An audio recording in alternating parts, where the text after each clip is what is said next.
2 centuries ago, the land now called the United States was nothing more than small and fragile colonies along the Atlantic coast under the rule of the British Empire. There were no skyscrapers, no majestic White House, and no global superpower as we see today. At that time, simple wooden towns, vast fields, and dusty roads were all that existed.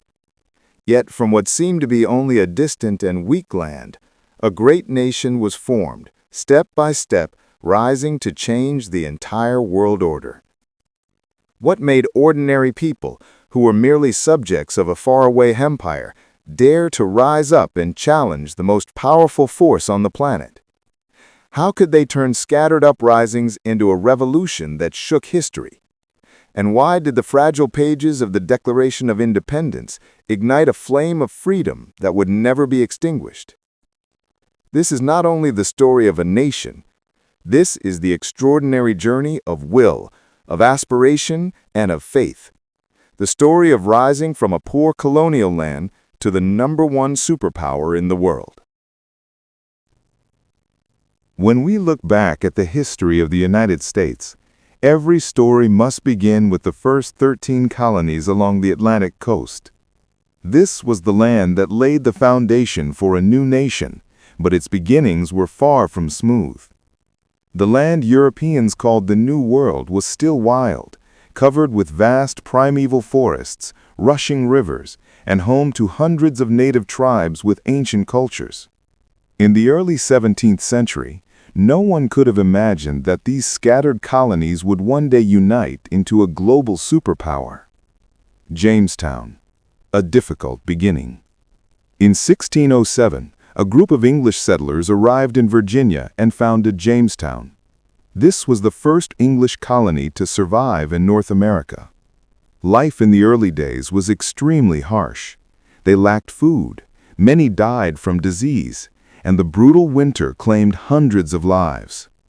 At times, Jamestown stood on the brink of collapse. However, through perseverance, they found a way to survive. Tobacco became the savior of the Virginia colony. Growing tobacco for export to Europe brought great profits and helped Jamestown stand firm.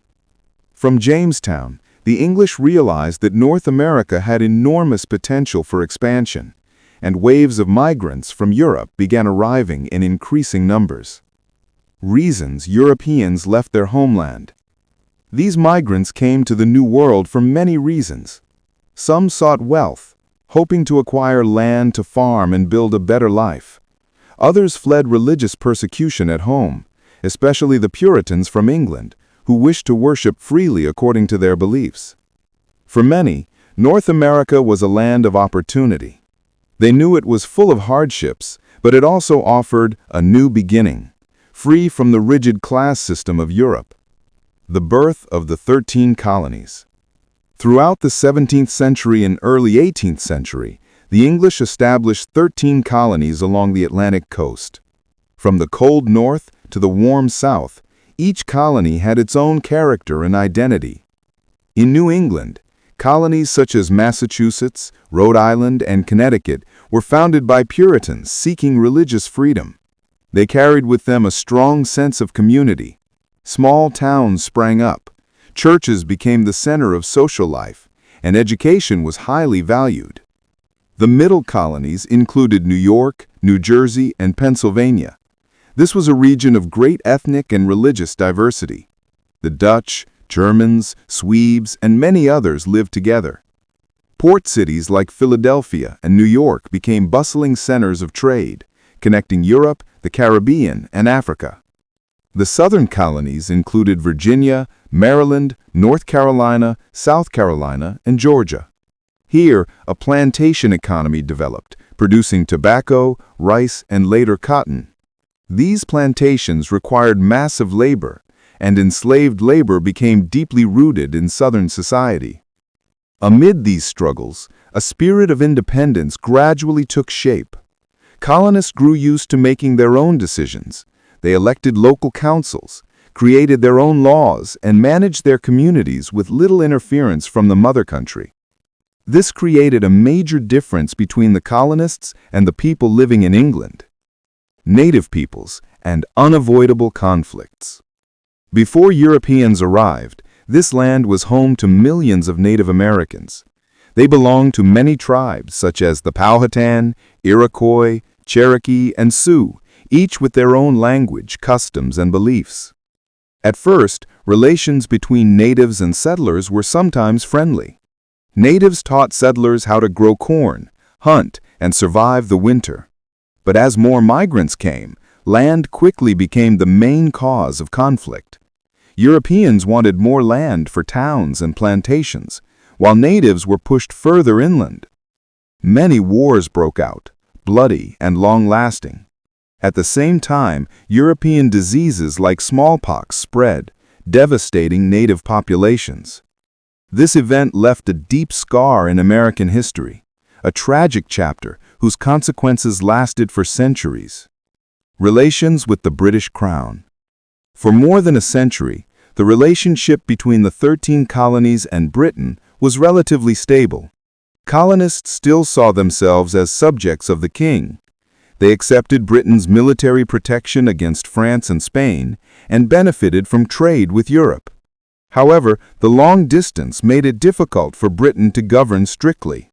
Colonists grew used to self-rule.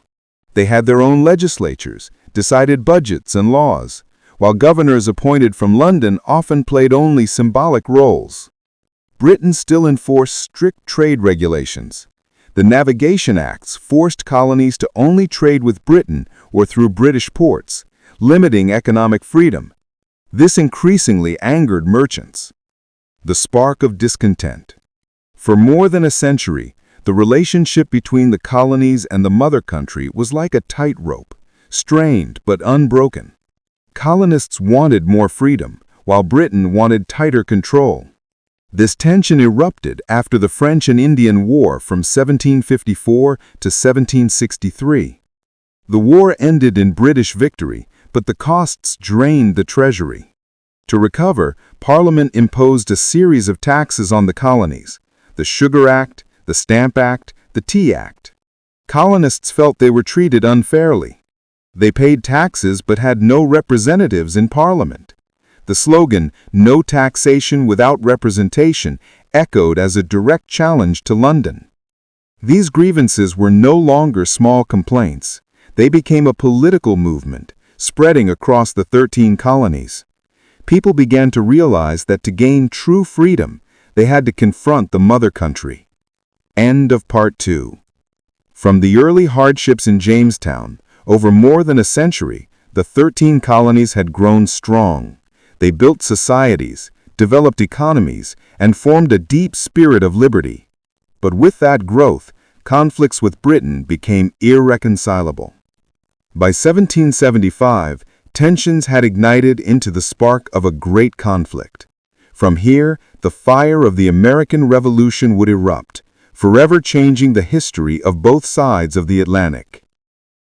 The Revolution was a great turning point not only for the 13 colonies, but for the entire world. For the first time in modern history, a group of colonies stood up to challenge a powerful mother country and demanded the right to self-determination. It was not just a military struggle, but also a battle of ideas, of the longing for freedom, and of the will of a nation in the making. The spark of revolution. After the French and Indian War, 1754 to 1763, Britain was burdened with a massive debt. To make up for it, the British Parliament imposed a series of new taxes on the 13 colonies. In the eyes of the colonists, this was oppression. They had to pay taxes but had no representation in Parliament to speak for their interests.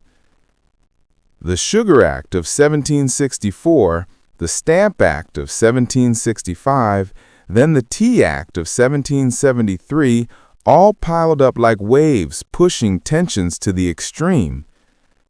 Colonists reacted with protests, boycotts, and acts of defiance. One of the most famous events was the Boston Tea Party of 1773, when locals disguised themselves as Native Americans and dumped all imported British tea into Boston Harbor. The British response only made things worse. They sent troops to Boston and passed harsh laws the colonists called the Intolerable Acts. The colonists understood that the conflict could no longer be resolved through negotiation. Lexington and Concord, the first shots fired. On April 19, 1775, in the small villages of Lexington and Concord in Massachusetts, the first shots were fired. The British Army launched a campaign to seize colonial militia weapons, but they did not expect local farmers and craftsmen to resist. At Lexington, a group of militia blocked the British. No one knows exactly who fired the first shot, but in an instant, gunfire rang out and blood was shed. Later, in Concord, colonial militia ambushed, forcing the British into a chaotic retreat. These shots became known as the shot heard round the world. From that moment, the war for independence had officially begun. The Second Continental Congress and the rise of Washington. After the events in Massachusetts, the colonies quickly convened the Second Continental Congress in May 1775 in Philadelphia. There, they agreed to form a united army to fight Britain. George Washington, a Virginia aristocrat, was appointed commander-in-chief of the Continental Army. Washington was not only a military leader, but also a symbol of unity between the northern and southern colonies. He took command at a time when the colonial army lacked weapons, supplies, and experience. Washington understood he was leading a makeshift force of farmers, blacksmiths, and carpenters against the most powerful army in the world. But he also knew that determination and love of liberty were weapons the British could never completely overcome. The Declaration of Independence, a message to the world. By 1776, the war was escalating. Colonists realized they were no longer fighting merely against taxes or for representation in Parliament. They were fighting to break free from British rule and to become an independent nation.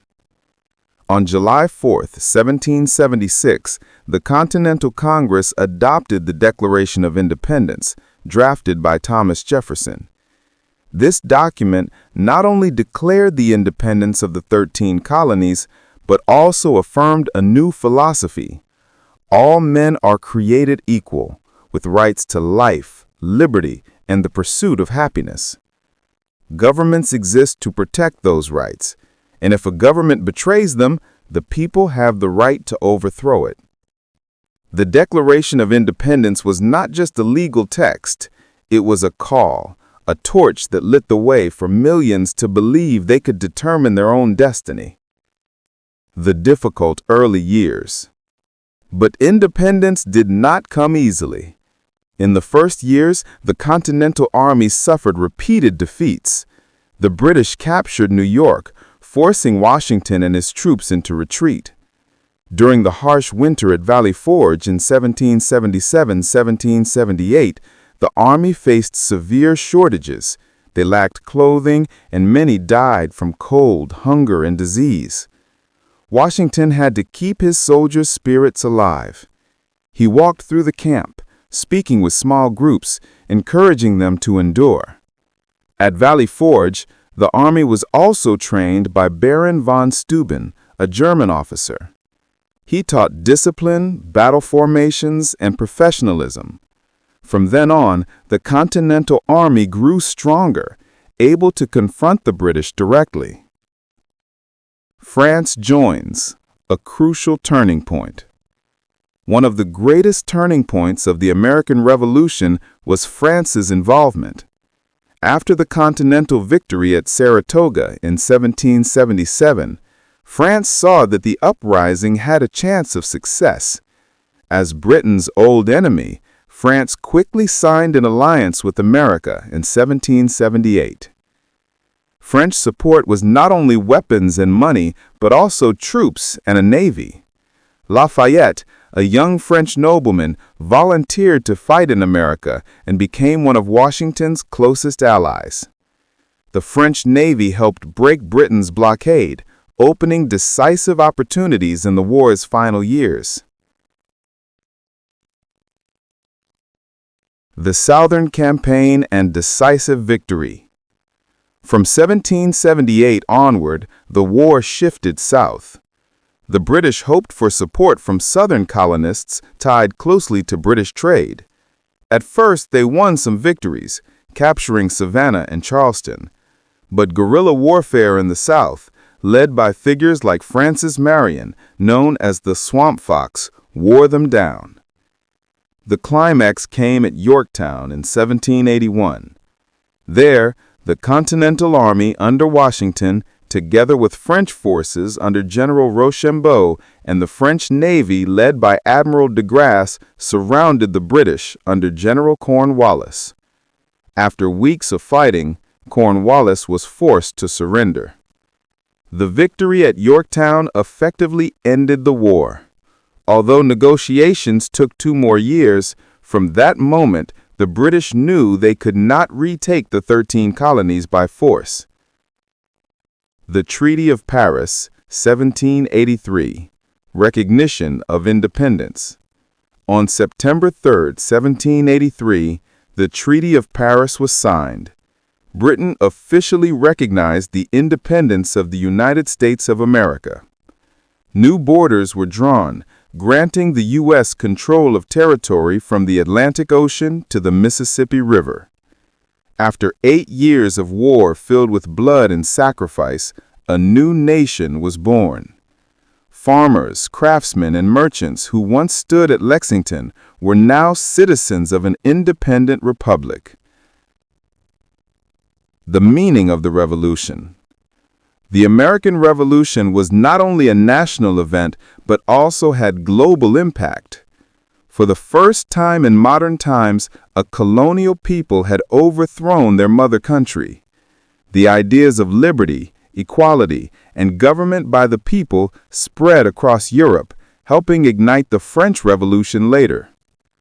For Americans, the Revolution not only brought independence, but also planted the seeds of a new democracy. Though limited, slavery still existed, women and Native Americans lacked equal rights. The ideals of the Declaration of Independence became a guiding light for future generations, gradually expanding freedom. From the first shots at Lexington, through bitter winters, painful defeats, and glorious victories, the colonists turned a dream into reality. They not only broke free from British rule, but also laid the foundation for a new nation where freedom and democracy were the highest ideals.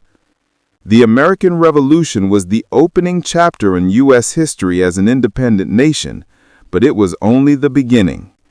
After victory, the great question remained: how to build a government strong enough to hold the country together, yet still protect individual liberty. That is the story that unfolds in the next part, the early years of the United States. Gaining independence, the young United States had to face a challenge greater than the bloody battles of war. It was how to maintain a unified, stable, and lasting nation. The American Revolution had freed the 13 states from British rule, but that did not mean they immediately agreed on how to organize a new government. In reality, conflicts and mutual suspicions between the states quickly appeared, putting the dream of a strong union at risk of collapse. The first system of government was established under the Articles of Confederation in 1781. But this was a document far too weak. The Confederation Congress had almost no real power. It could not levy taxes, could not maintain a standing army, and could not effectively intervene when trade disputes arose between states. Each state acted almost like a separate country. Each issued its own currency, creating commercial chaos. Farmers' uprisings, such as Shays' Rebellion in Massachusetts, exposed the impotence of the federal government. Many leaders realized that if this situation continued, the United States might collapse before it could even assert itself. George Washington, Alexander Hamilton, James Madison, and many others began calling for a convention to revise the political system. This set the stage for the Constitutional Convention of 1787 in Philadelphia, a turning point in American history. The atmosphere in Philadelphia that summer was hot and stifling, but inside Independence Hall, where the Declaration had rung out in 1776, the debates were even heated. Their mission was not just to adjust a few clauses, but to rebuild the entire political foundation. From the beginning, the delegates recognized the need to create an entirely new constitution. One of the toughest issues was balancing power between large and small states. Virginia, with its large population, wanted representation based on population. Meanwhile, New Jersey and smaller states feared being overpowered and demanded equal representation. The result was a historic compromise. The U.S. Congress would be divided into two houses. The Senate guaranteed 2 seats for each state, while the House of Representatives was based on population. This compromise, called the Great Compromise, became a cornerstone of the U.S. political system. The issue of slavery also arose sharply. Southern states relied heavily on slave labor, while many northern states wanted to limit the institution's influence. The debate led to a controversial solution. Slaves would be counted as 3/5 of a person when determining population for House representation. This was a political concession, and at the same time a stain on the Constitution, reflecting the contradiction between the ideals of liberty and the social reality of the time. Another question emerged: who would head the government? The fear of a tyrannical king made many want a weak executive. But Hamilton and others argued the country needed a strong president, capable of leadership and defending national interests. After much debate, the presidential model was adopted, with powers limited by Congress and the Supreme Court. By September 1787, after 4 months of tense discussion, the United States Constitution was born. This document was not only a plan of government, but also the embodiment of major political philosophies.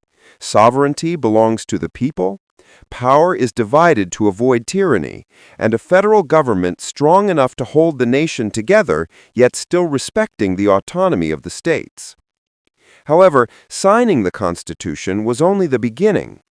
To become the supreme law, the document had to be ratified by at least 9 of the 13 states. The battle for support raged in newspapers, at community meetings, and even in taverns where people gathered. Supporters of the Constitution, called Federalists, led by Hamilton, Madison, and John Jay, wrote the famous Federalist Papers. In these essays, they explained in detail why a strong central government was necessary, while reassuring the public that checks and balances would prevent any risk of tyranny. On the other side, anti-federalists feared the new government would strip away individual freedoms and state rights. They demanded a Bill of Rights to protect citizens from abuse of power. The debates were so intense that in states like Virginia and New York, ratification nearly failed. Finally, with promises to add fundamental rights, the Constitution was approved in 1788. George Washington, the general who had led the War for Independence, became the first president of the United States in 1789. He was not only a unifying symbol, but also set important precedents for the presidency. Washington refused to hold power too long, affirming the principle of peaceful transfer of power. He formed a cabinet of outstanding figures like Alexander Hamilton as Secretary of the Treasury and Thomas Jefferson as Secretary of State, laying the foundations for the federal government. The Washington era faced many challenges. Hamilton proposed a financial plan to strengthen the economy, including the federal government assuming state war debts and creating a national bank. This caused fierce disputes, especially from Jefferson and those worried the government would grow too powerful. From these disagreements, the first political parties were born: the Federalists, supporting strong government and industrialization, and the Democratic Republicans, emphasizing states' rights and an agricultural society. Beyond internal issues, America also faced foreign affairs. The French Revolution in 1789 divided the country. Many wanted to support the French liberty movement, while others feared violence and instability. Washington chose neutrality, avoiding dragging the young nation into European conflicts. He signed Jay's Treaty with Britain to secure peace, though it met with strong opposition. When Washington refused a third term, he left behind his famous farewell address. In it, he warned against political divisions and advised America to avoid entangling alliances abroad. These words were repeated for centuries after. John Adams succeeded Washington in 1997 as the second president. His term was dominated by tensions with France, leading to the diplomatic crisis known as the XYZ affair. Congress even passed the Alien and Sedition Acts, allowing the government to expel immigrants and punish those who criticized the administration. This sparked heated debate over freedom of speech.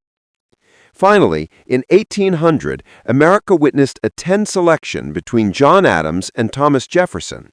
The result produced one of the first peaceful transfers of power in modern history, affirming the strength of American democracy. The period from 1787 to 1800 was a crucial era when America laid the foundations for the political and legal system that still exists today. The decisions, compromises, and debates of this time shaped a nation capable of both protecting individual liberty and preserving unity. Most importantly, it proved that from a fragile colony, the United States could build a stable republic, ready to enter a new century with firm confidence. The election of 1800 is often called the Revolution in American democracy. It was the first time in modern history that power was transferred peacefully from one political party to another without violence. When Thomas Jefferson defeated John Adams and became the third president of the United States, the whole world watched to see whether a young republic could truly withstand the tests of politics. Jefferson was a man of both great intellect and deep contradictions. He was the principal author of the Declaration of Independence, a thinker of liberty's ideals, but also a Virginia plantation owner with hundreds of slaves. He believed in the power of agriculture, seeing independent farmers as the backbone of the republic, and feared that rapid industrialization would corrupt civic virtue. To Jefferson, an ideal America was a nation of wide farms where each family was self-sufficient, lived freely, and bore responsibility to the community.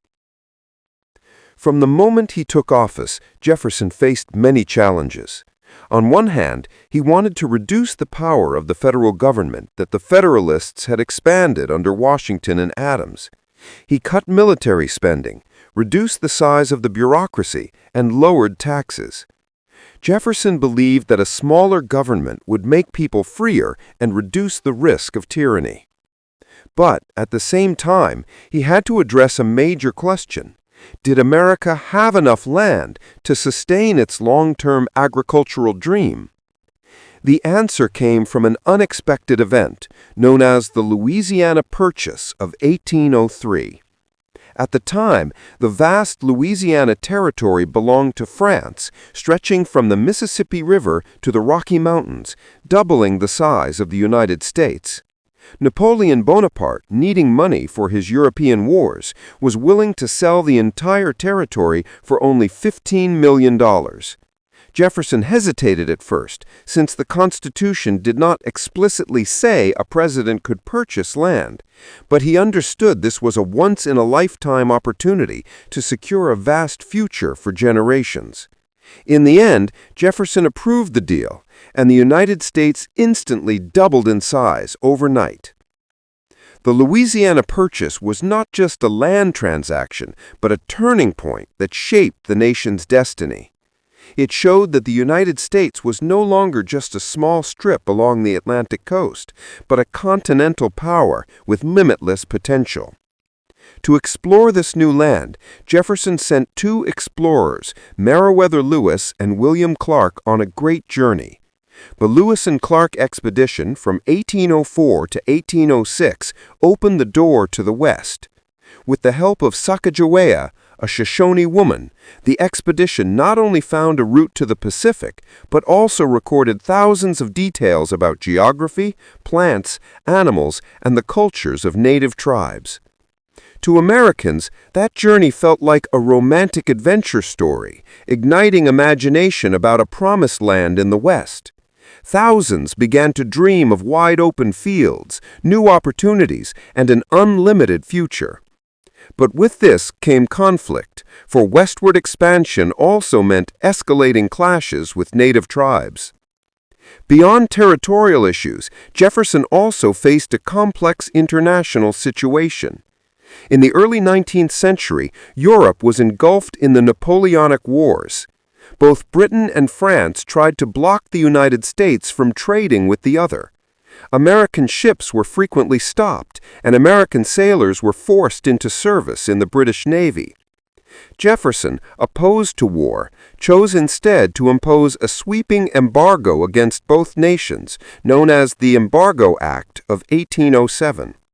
But this policy dealt a heavy blow to the American economy, especially to merchants in New England. It angered many citizens and seriously damaged Jefferson's popularity. Jefferson left office in 1809, handing power to his close political ally, James Madison. But the foreign troubles he left unresolved soon escalated. Under Madison, tensions with Britain rose into the War of 1812. The war revealed that America was still young and not yet strong enough to face the world's leading naval power. Washington, D.C. was even attacked by the British, who burned the White House and other government buildings. Yet the War of 1812 left lasting marks. While the British set the fire to the Capitol, at Baltimore's harbor, Fort McHenry held strong against furious bombardment. A young lawyer, Francis Scott Key, witnessed the flag still flying after the battle and was inspired to write the poem The Star-Spangled Banner, which later became the national anthem of the United States. The war ended in 1815 with the Treaty of Ghent, with no land changing hands, but it had an unexpected effect. Americans, once doubtful of their strength, now felt more confident. The resounding victory at New Orleans under Andrew Jackson, fought after the treaty was signed but before news reached, made him a national hero. The sense of triumph, even if the reality had not changed much, sparked a new wave of nationalism, remembered as the era of good feelings. In the following decade, the United States continued to expand and strengthen. The administrations of Madison and later James Monroe focused on building infrastructure, encouraging industry, and trying to maintain balance between North and South. But every time a new territory was added, the old question arose again: would slavery be allowed there or not? This conflict became increasingly difficult to resolve, planting seeds of larger struggles ahead. Still, Jefferson's era and the early 19th century etched one central truth: America was a nation of expansion.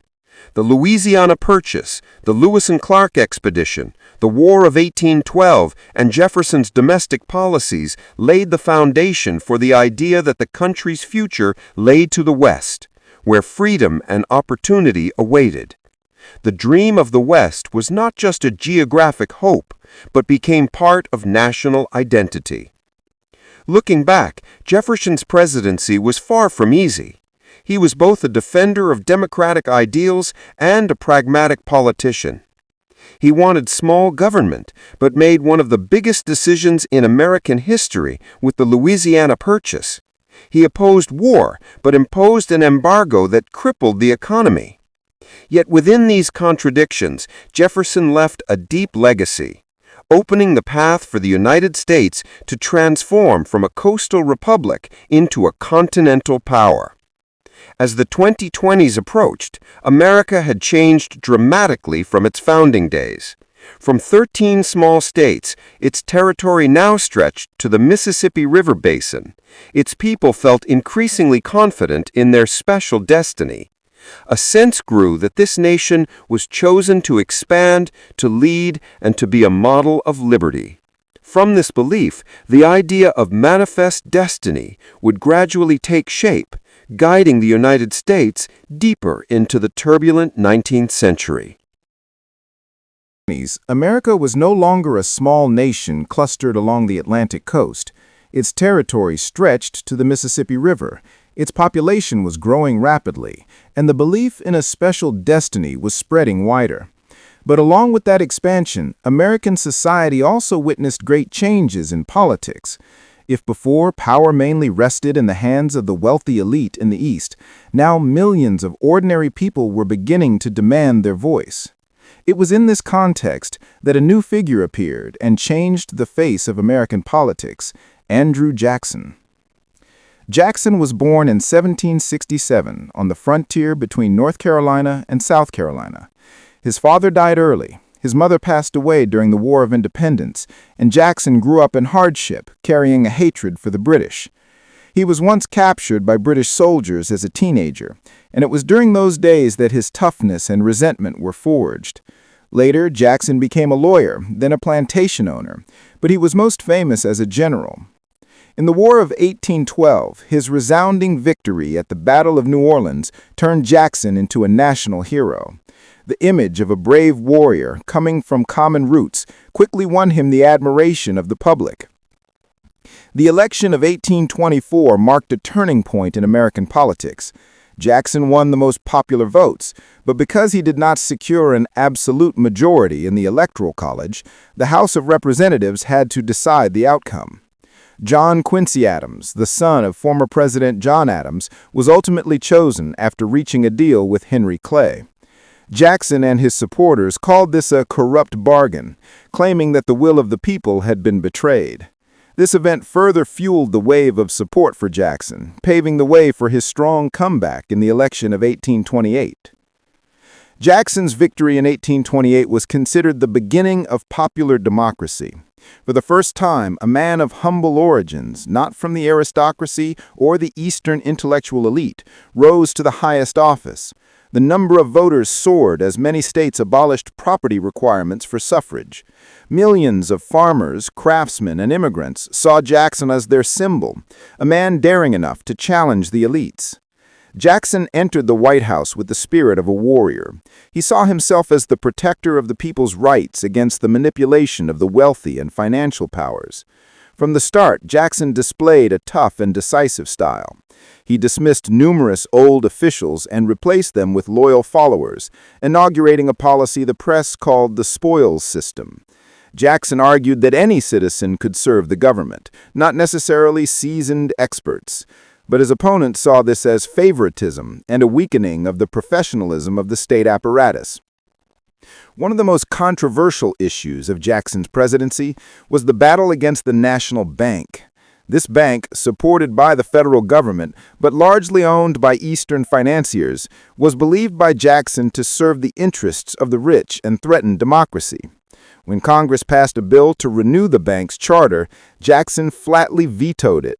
This act drew harsh criticism, but also strengthened his image as a man unafraid to confront financial power. The bank war was not just an economic dispute, but also a struggle over the meaning of democracy, whether power belonged to the people or to financial corporations. The Jackson era also witnessed a great tragedy in American history, the policy of Indian removal. With the aim of opening land for white farmers, Jackson's government passed the Indian Removal Act of 1830.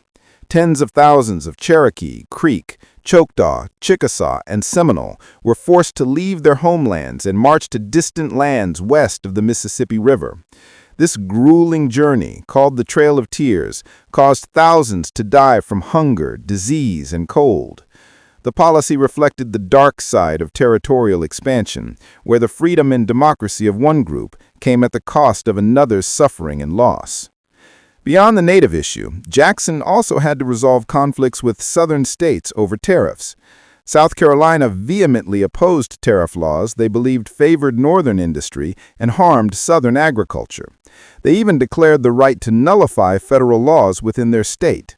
The nullification crisis of 1832 pushed the nation to the brink of division. Jackson, though Southern-born, firmly defended federal authority. He warned South Carolina that if they resisted, the army would be mobilized. Eventually, a tariff compromise was reached, but the event revealed the deepening conflict between states' rights and federal power. In foreign policy, Jackson sought to avoid complex entanglements with European powers. He affirmed America's independence in international affairs, while expanding trade relations with many nations. However, Jackson's greatest concern was always the protection of national sovereignty and the westward expansion of territory. When Jackson left office in 1837, he left behind a complicated legacy. To his supporters, he was the people's hero who broke the power of financiers and brought democracy closer to ordinary citizens. To his critics, he was an authoritarian president who imposed his personal will on the political system and caused tragedy for native peoples. Whether loved or hated, no one could deny that Jackson fundamentally transformed American politics, opening an era where the people truly became central. The Jackson era also marked the beginning of the development of the modern party system. The Democratic Party, built around Jackson's image and ideals, became a powerful political force, opposed by the newly formed Whig Party composed of Jackson's opponents. The rivalry between these two parties in the following decades shaped American political life. From 1820 to 1840, America not only expanded its territory, but also broadened its concept of democracy. More and more ordinary citizens participated in politics, elections became mass events, and power was no longer the privilege of elites. But at the same time, new conflicts arose, from the issue of slavery to clashes with native peoples and growing tensions between North and South. These conflicts did not erupt immediately, but they simmered, waiting to ignite into flames.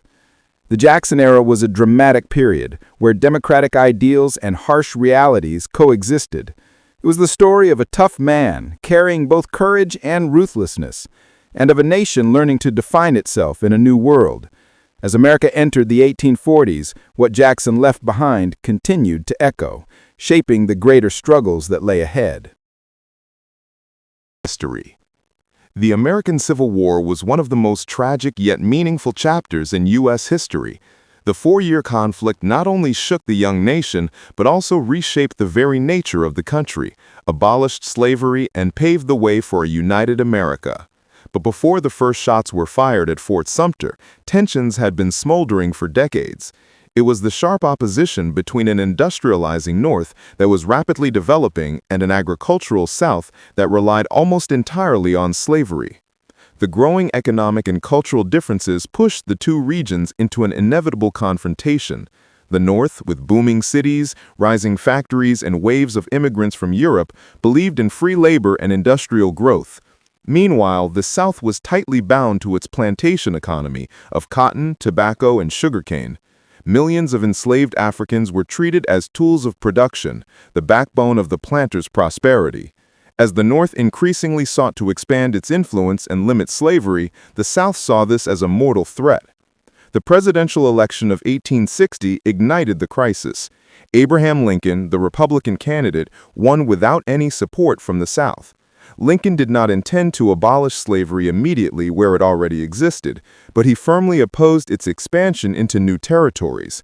That alone was enough for the South to feel endangered. Just weeks after Lincoln's victory, South Carolina declared secession from the Union. One by one, 10 other states followed, forming the Confederacy and choosing Jefferson Davis as president. On April 12, 1861, the first shots were fired at Fort Sumter in South Carolina. From that moment, America entered the bloodiest war in its history.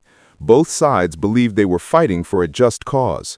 The North fought to preserve the Union and later to end slavery. The South fought for self-determination, for a way of life tied to plantations and slavery. The early battles proved that the war would not be easy. The first Battle of Bull Run, fought not far from Washington, shocked the North when Southern forces won. Many who thought the conflict would end quickly realized it would be a long and bloody struggle. The South had brilliant generals like Robert E. Lee and Thomas Stonewall Jackson, who turned smaller armies into resilient fighting forces. Though the North suffered early setbacks, it possessed overwhelming advantages in population, industry, railroads, and finance.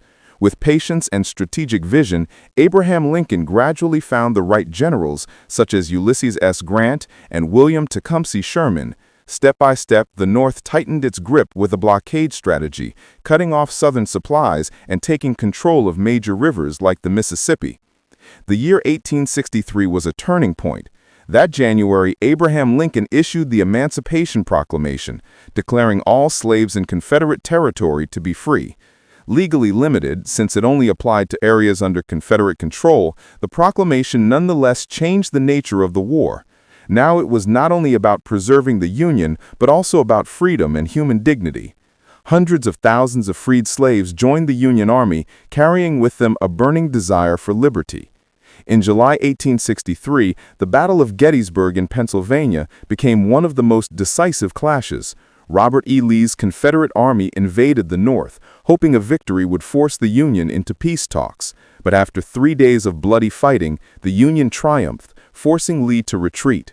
Almost simultaneously, Grant won at Vicksburg, giving the North full control of the Mississippi River. These twin victories turned the tide of the war. By 1864, Grant was placed in command of the entire Union Army. He pursued a war of attrition, relentlessly pressing the South despite heavy casualties. Meanwhile, Sherman launched his famous march from Atlanta to the sea, devastating Southern lands to cut off supplies and break civilian morale. By April 1865, the Confederacy was nearly exhausted. Robert E. Lee's army was surrounded at Appomattox, Virginia. On April 9th, Lee surrendered to Grant, marking the official end of the Civil War. Just 5 days later, Abraham Lincoln was assassinated at Ford's Theater in Washington, casting a shadow of grief over the nation at the very moment of victory. The war claimed more than 600,000 lives, leaving deep scars on the American soul. But from the pain, a new America emerged. Slavery was officially abolished with the 13th Amendment. The Union was preserved, never again to be divided. The ideals of freedom and equality were affirmed more strongly than ever, even though realizing them in practice would remain a difficult journey. The Civil War not only determined the fate of slavery, but also affirmed that the United States was one nation, indivisible. It was the war that redefined what America meant, laying the foundation for a unified democratic country that would rise as a great power.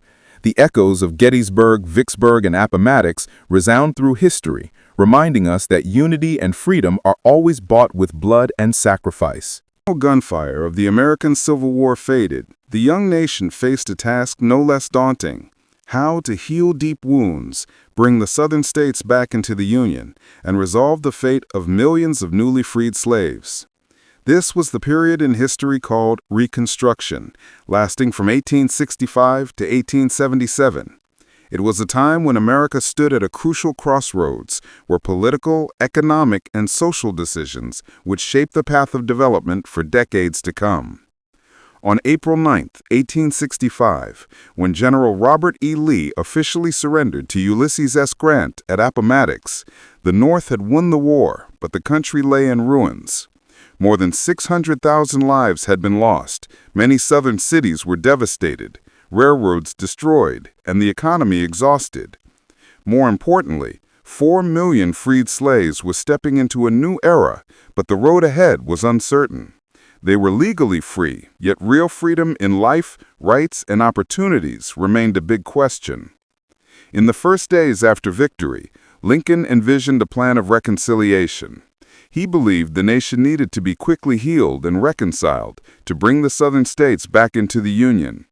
In his second inaugural address, Lincoln spoke a famous line: "With malice toward none, with charity for all, let us strive on to bind up the nation's wounds." Yet only a few days after victory, on April 14, 1865, Lincoln was assassinated at Ford's Theater in Washington. His death not only shocked the nation, but also left a great void in the Reconstruction process. Lincoln's successor was Andrew Johnson, a Southern Democrat loyal to the Union. Johnson pursued a lenient policy, allowing many Southern states to rejoin the Union quickly after pledging to abolish slavery and recognize the 13th Amendment. However, this leniency angered many Northerners. As soon as they regained power, Southern states passed laws known as Black Codes, designed to restrict the rights of freed blacks, forcing them into labor contracts resembling slavery, even prohibiting them from voting, owning land, or getting an education.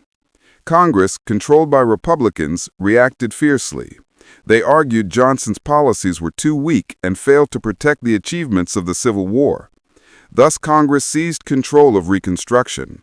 They passed the 14th Amendment in 1868, granting citizenship and equal protection under the law to all persons born or naturalized in the United States, including blacks.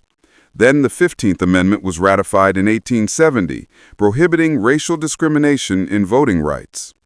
For a short time, these reforms created an unprecedented scene in American history. Hundreds of thousands of black men voted for the first time. Some were even elected to state legislatures, and black congressmen entered the federal Congress. Organizations like the Freedmen's Bureau, established by the government, helped build schools, hospitals, and provided food aid for the poor, both black and white. Education, once a luxury for slaves, became a reachable dream for many. However, the picture was not entirely bright. Many Southern whites fiercely opposed these changes. They felt humiliated as political power shifted to those who had once been slaves. From this resentment, secret groups like the Ku Klux Klan emerged, spreading violence and terror to stop blacks from participating in politics and society. Beatings, killings, and arson spread widely, plunging the South into chronic instability. Meanwhile, in the North, support for Reconstruction gradually weakened. Many people wanted to focus on economic development after the war, rather than continue pouring resources into the South. Moreover, corruption and political division in the government made the public weary. President Ulysses S. Grant, the Civil War hero, tried to protect black rights, but his administration was overshadowed by numerous scandals. By 1877, a political compromise marked the end of Reconstruction. The presidential election of 1876 between Republican Rutherford H. Hayes and Democrat Samuel J. Tilden was highly disputed. To resolve it, the two parties reached a deal. Hayes would become president, but in return, federal troops would be withdrawn from the South. Once the troops left, white-controlled governments in the South quickly regained control, imposing Jim Crow laws of racial segregation that lasted nearly a century. Reconstruction left a complex legacy. On one hand, it completely abolished slavery, expanded the concept of citizenship, and laid the foundation for the later civil rights movement. On the other hand, its abrupt end forced blacks back into a state of discrimination and oppression for decades. The country was politically unified, but racial and regional divisions remained deeply etched. Reconstruction was also a period of strong economic and social change. Northern industry advanced rapidly, while the South, though devastated, gradually shifted from a purely agricultural economy to a more diverse model. Expansion westward continued, bringing new opportunities but also conflicts with native peoples. In other words, Reconstruction was both a grand experiment in building a multiracial shared society and a painful failure because of missed opportunities. It showed that to truly transform a society, laws alone are not enough. Patience, courage, and long-term vision are also required. Looking back, we can see that Reconstruction planted the seeds of a more just future, though it would take nearly a century during the civil rights movement of the 1950s and 1960s for those seeds to fully bloom. But it was in this turbulent era that America learned freedom cannot remain only on paper. It must become reality in the lives of every person. When Reconstruction ended in 1877, America entered an entirely new era. The Civil War and political conflicts had left many scars, but they also opened the door to an unprecedented economic boom. In just a few decades, the United States went from being a largely agricultural nation to becoming the world's leading industrial power. This was the period history calls the industrialization era. marked by groundbreaking inventions, giant corporations, and profound transformations in social life. The first backdrop to consider was the change in infrastructure.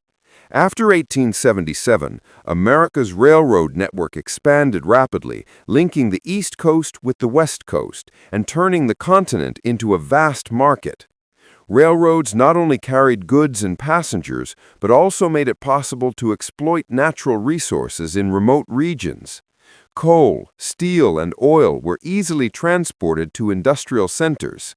Thanks to the railroads, small cities like Chicago and Pittsburgh quickly rose to symbolize the new industrial age. From that infrastructural foundation, key industries began to take off. Steel became the backbone of modern industry, and Andrew Carnegie built a massive steel empire. By applying new production technologies and shrewd business strategies, Carnegie turned steel from a luxury product into a common material for bridges, factories, and skyscrapers. Meanwhile, oil emerged as a new source of energy, and John D. Rockefeller with Standard Oil created a monopoly unlike anything before. In finance, J.P. Morgan became the most powerful figure on Wall Street, coordinating capital for huge projects and even rescuing the economy during crises. These figures were often called captains of industry. Some praised them as nation builders who made America a global power. Others criticized them as robber barons, exploiting cheap labor and monopolistic schemes to amass vast fortunes. However one views them, their influence is undeniable, for it was through their wealth and ambition that America surged ahead of many other nations. While the capitalist elite grew richer, the lives of workers and immigrants were filled with hardship. Millions of people from Europe flocked to America in search of new opportunities, carrying dreams of a better life. They labored in factories, coal mines, and construction sites under harsh conditions, with low wages and long hours. Accidents, disease, and unemployment were everyday realities. Frustration eventually erupted into labor movements, with major strikes such as the Great Railroad Strike of 1877 and the Pullman Strike in Chicago in 1894. Labor organizations emerged, demanding an 8-hour workday, higher wages, and improved conditions. Industrial growth also fueled an urban explosion. Cities like New York, Chicago, Boston, and San Francisco became increasingly crowded. Skyscrapers began to rise, symbols of America's ambition to reach higher. But beneath the glitter were cramped slums where immigrants lived in unsanitary conditions. Crime, disease, and corruption in city governments became serious problems. At the same time, westward expansion continued. Railroads carried thousands of settlers to new lands. Farms, towns, and cities sprang up across the plains. But expansion also meant intensifying conflict with Native Americans. Many tribes were forced onto reservations, losing their land and traditional ways of life. The final battles between the U.S. Army and Native peoples, such as the Battle of Wounded Knee in 1890, marked the end of an era in Western history. Politically, the late 19th century saw the rise of reform movements to address social injustices. Investigative journalism exposed government corruption and corporate abuses. Social activists fought for the rights of women, immigrants, and workers. Gradually, a wave of reforms known as the Progressive Era emerged, laying the groundwork for major changes in the early 20th century. In foreign relations, America began to step away from its inward-looking stance and assert power abroad. The war with Spain in 1898 gave the U.S. control of the Philippines, Guam, and Puerto Rico, while confirming its status as a rising naval power. The construction of the Panama Canal later underscored America's growing global ambitions.